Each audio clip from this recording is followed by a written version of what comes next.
Hello everyone, good evening to you. My name is Sandra Esenam Apen and I'm here for business. Let's begin tonight from the Stock Exchange. And the Ghana Stock Exchange says it will be making a formal request to telecommunication network Vodafone to list part of its remaining shares to the Ghanaian public. Managing Director of the Stock Exchange, Kofi Yamoah, says listing on the Stock Exchange must be a requirement for a 4G license. Ebenezer Sabute has more in this report.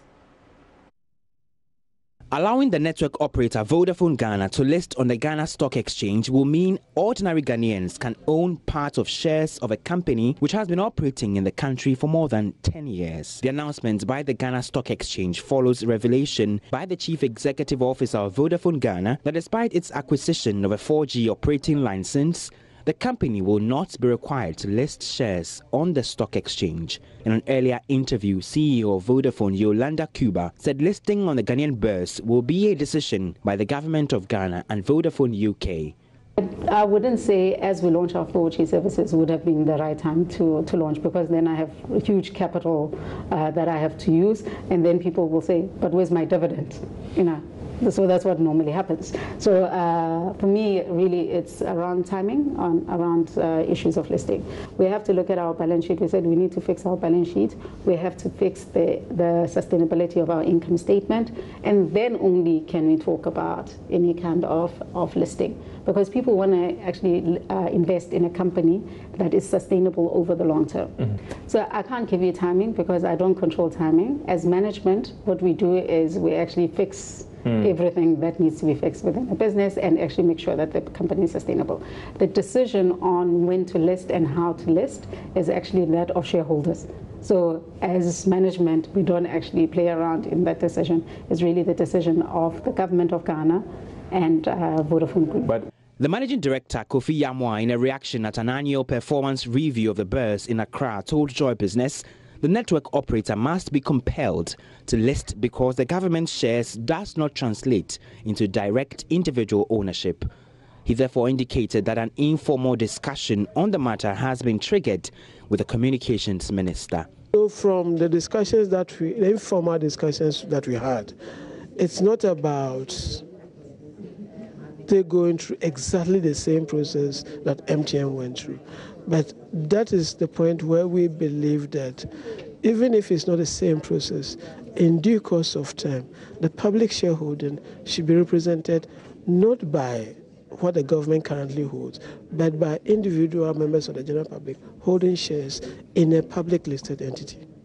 If the move becomes successful, Vodafone will be the second largest telecommunication network to be listed on the Ghana Stock Exchange. Ebenezer Sabute's reports for Joy Business.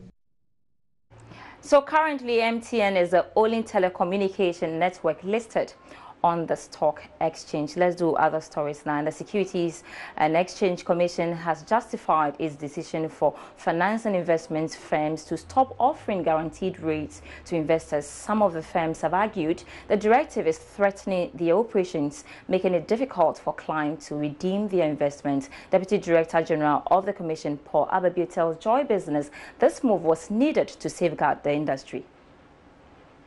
If you actually look at the assets in the industry, and I know there's a bit of noise, but the majority of assets in the industry actually are being managed along those lines on mandated basis, right?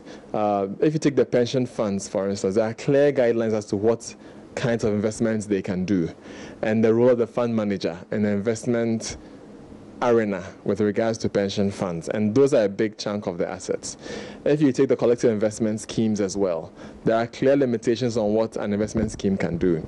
So those who fail to comply, there are some firms that fail to comply, and I think part of that also rests on SEC really being strong, issuing notices to them if they don't comply within the time frame, or some of them are looking at certain structures, because again, part of the financial sector really is intermediation. So if you think of an SME that needs capital, what form of capital can they access? And is the fund manager in a position to do proper due diligence to invest in the SME directly, or should the SME go into a venture capital fund? Or should the fund manager himself set up a venture capital fund? Because the difference in the kinds of products, and we've actually introduced guidelines on private equity and venture capital, is that for some of the portfolio investments they were doing, they're trying to support the real economy. But the reality is that you'll face liquidity issues and you'll face a mismatch of your assets and liabilities.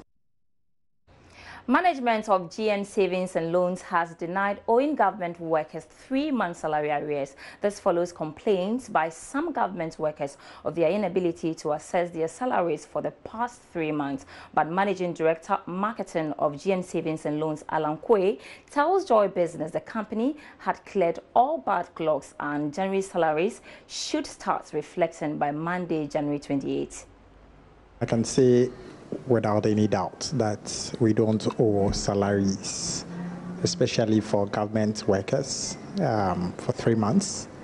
We have every month consistently sent their payments or their salaries from Controller and Accountant General to their respective branches in the regions to be paid. I, however, do believe that there are a couple, let me say for that matter, who perhaps would have gone to their branches pretty late. And maybe at the time they went, the branches did not have enough money to pay them. Just this morning, I've had the privilege of signing a couple of letters instructing our regions, our regional officers, and of course the branches to go pick up monies to be able to sort out the salaries of government workers, especially for the month of January. So the news or the claims by customers that they have not received their monies for the past 3 months is false? I would claim, or I would say that yes, there may be 1 or 2, but it would not be up to 3 months, who perhaps at the time of going to the branch or going to their branches to pick up their monies, the branches did not have enough money to be able to pay them all that they had asked for. But I can state clearly that we do not, as an institution, even now as GN Savings, owe salaried workers 3 months.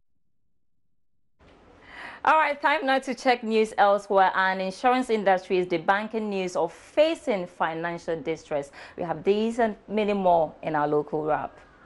The Electricity Company of Ghana retrieved more than 21.5 million Ghana cedis from individuals and companies which had illegally connected electricity to their premises in the Ashanti region in 2018. The amount covered 17.75 million kilowatts of power stolen. Apart from the money recovered, about 7 million Ghana cedis was yet to be paid to the ECG by others who were also caught involved in illegal power connection.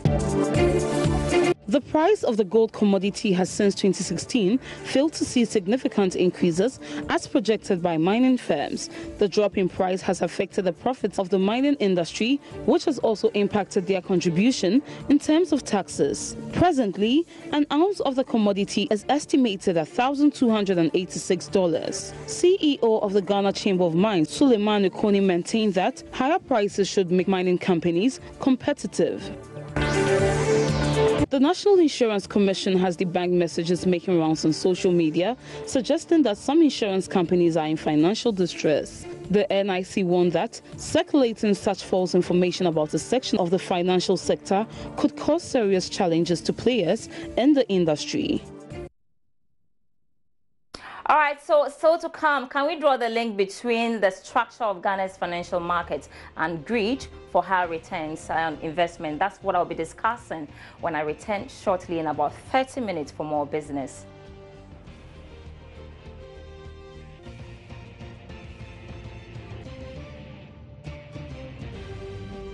My name is Sandra and I'm happy to see you.